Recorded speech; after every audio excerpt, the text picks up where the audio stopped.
Hi to all, एक बार फिर से आप सबका स्वागत है आज के इस बर्निंग सेशन में, जहां पे हम लोग बात करने वाले हैं आज 8th पे कमीशन के बारे में।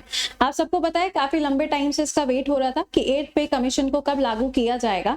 अब इसके ऊपर जो प्रोविजन है वो प्रोविजन भी आ चुका है। कब से लागू होगा, क्या चीजें इसके अंदर आपको देखने को मिलेंगी, उन सभी चीजों को यहाँ पे हम लोग डिस्कस करेंगे। ठीक है, बहुत ही शॉर्ट एंड क्रिस्पी टाइप का सेशन होगा, यानी कि इसके अंदर जो जो की फैक्ट्स हैं सिर्फ हम लोग उसको जान लेंगे। और ये कब से लागू होगा, अभी इसकी कोई पर्टिकुलर डेट तो नहीं है, बट हाँ अश्विनी वैष्णव जी ने इसका अनाउंसमेंट जरूर कर दिया है, तो इसके बारे में बताते हैं। ठीक है, चलिए आइए इस वीडियो को देख लेते हैं। मुश्किल से 5 मिनट का होगा इसको जानने की है क्या। देखिए अपने यहाँ पे क्या होता है ना, पे कमीशन बनाया जाता है, और ये जो पे कमीशन है इसको पहली बार 1947 में बनाया गया था। ये जो पे कमीशन होता है ये हमेशा आपको 10 साल का देखने को मिलता है, यानी कि 10 ईयर इसका ड्यूरेशन होता है। एक डिकेड के लिए इसको बनाया जाता है। अब जो लास्ट वाला पे कमीशन बना था वो था 7th पे कमीशन, और ये जो 7th पे कमीशन था इसको फॉर्म किया गया था 2016 में, जो कि चलना था 2026 तक। अब ये जो 7th वाला पे कमीशन है इसे खत्म होना है दिसंबर 2025 में।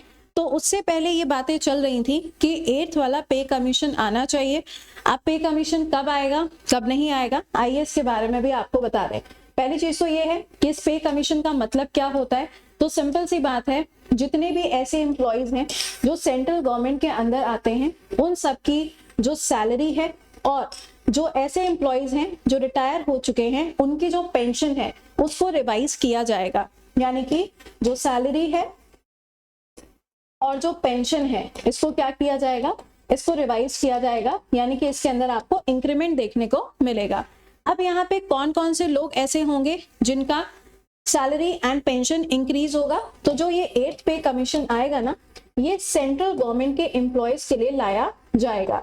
सेंट्रल गवर्नमेंट के एम्प्लॉयज का क्या मतलब है, जितने भी सिविल सर्वेंट्स हैं या फिर जितने भी ऐसे लोग हैं जिनको सैलरी मिलती है कंसोलिडेटेड फंड ऑफ इंडिया से, जो कि आता है आर्टिकल नंबर 266 के अंदर। तो कोई भी पर्सन अगर ऐसा है जिसको कंसोलिडेटेड फंड ऑफ इंडिया से सैलरी मिलती है तो उसको यहाँ पे क्या होगा, 8th पे कमीशन के अंदर रखा जाएगा।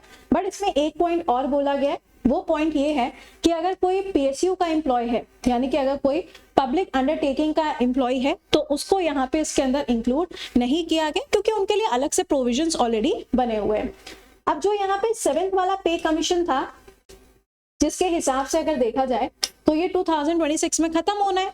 अब यहाँ पे जितने भी पेंशनर्स हैं या सैलरीड हैं, तो अप्रॉक्स 1 करोड़ से ज्यादा ऐसे लोग हैं जिनको 8th पे कमीशन का प्रॉफिट मिलेगा। अब इसमें देखो क्या होगा, सैलरी भी इंक्रीज होगी, जो पेंशन है उसको भी इंक्रीज किया जाएगा। अब यहाँ पे बोला जा रहा है कि अगर हम बेसिक पे की बात करें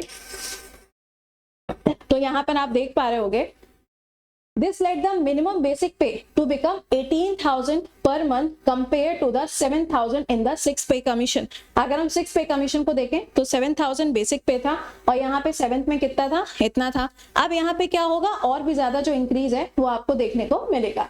मिनिमम पेंशन की अगर हम बात करें तो ये भी आपको बढ़ता हुआ देखने को मिलेगा, 3500 से 9,000 तक देखने को मिलेगा।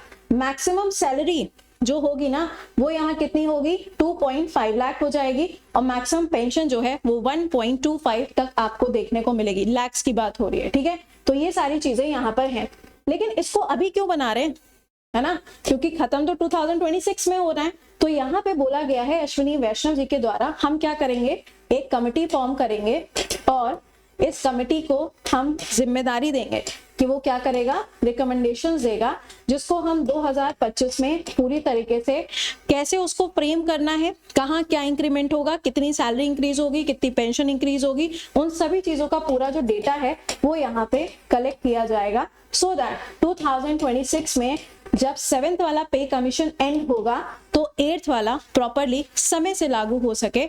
इसलिए अभी से इसके ऊपर काम किया जाएगा। तो सेंट्रल गवर्नमेंट के एम्प्लॉयज या जो ऐसे हैं जो सेंट्रल गवर्नमेंट के एग्जाम्स की तैयारी कर रहे हैं, आपके लिए एक अच्छा मौका है। अब तो आपको और भी ज्यादा मोटिवेटेड फील करना चाहिए, क्योंकि अब तो सैलरी भी इंक्रीज हो जाएगी और पेंशन भी आपको इंक्रीज होकर मिलेगी। तो ये था 8th पे कमीशन के बारे में जो इस पूरे आर्टिकल के अंदर था। अभी कब से लागू होगा, अभी डेट नहीं बताई है इन्होंने, इसके लिए कमेटी कब बनेगी ये भी अभी इन्होंने नहीं बताया, बट हाँ बन जाएगी। ऑलराइट, चलिए तो ये था अपना आज का सेशन। बट मुझे एक क्वेश्चन का आंसर करिएगा, इलेक्शन कमीशन के अंदर election commissioner and chief election commissioner, अब इनके अपॉइंटमेंट के लिए भी 2 कमिटीज बनाई जाएंगी। कमिटीज कौन है और उसके मेंबर्स कौन होंगे, कमेंट में आंसर करके बताएगा। मिलते हैं कल सुबह 7 बजे। टिल देन खुश रहिए, मुस्कुराते रहिए। Bye bye and take care to all.